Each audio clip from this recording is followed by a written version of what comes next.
There's a strange moment that happens when a cheetah catches its first real antelope. Not a rabbit, not survival scraps. A real kill. And for 1 second, the cheetah thinks, "This is it. I made it."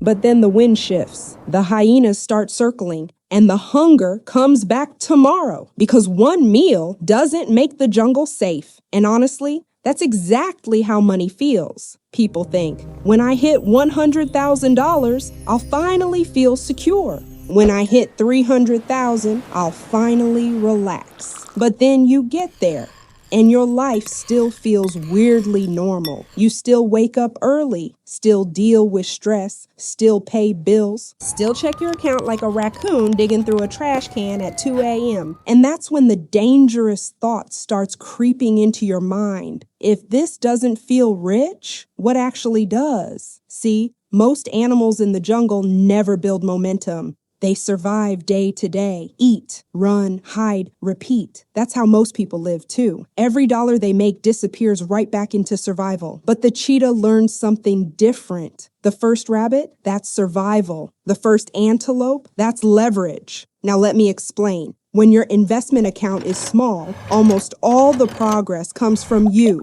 your labor, your discipline, your sacrifices. You are the engine.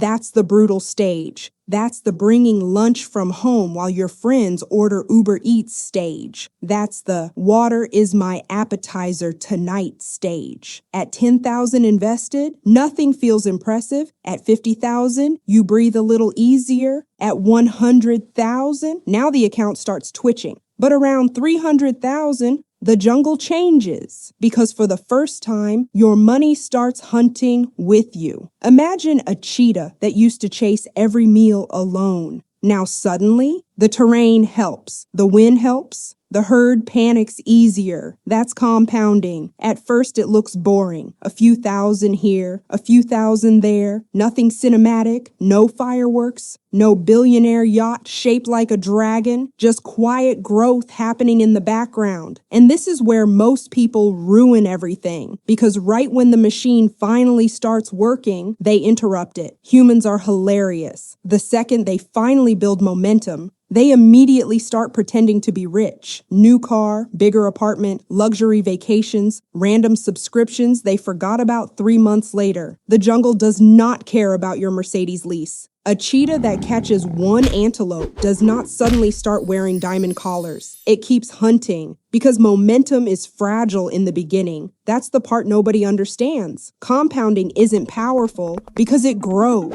It's powerful because it keeps growing uninterrupted. That's the magic. The cheetah doesn't win because it's the strongest animal. Lions are stronger, hyenas are tougher, hippos are basically angry refrigerators with legs. The cheetah wins because it maintains momentum. That's wealth building too. Not hype, not flexing, not fake guru nonsense. Momentum. And once momentum starts, it gets harder and harder to stop. That's why millionaires often look weirdly boring. Same car, same habits, same routines. Because they understand something most people don't. The money is not in the flex. The money is in protecting the engine. And eventually, something beautiful happens. One day the cheetah realizes it no longer needs to sprint for every survival decision. The hunts become easier, the pressure drops, the momentum compounds. That's what wealth actually is. Not luxury, not Instagram. Real wealth is when your money starts outworking your stress. Most people quit right before that phase begins. They stop running too early. But the cheetah doesn't.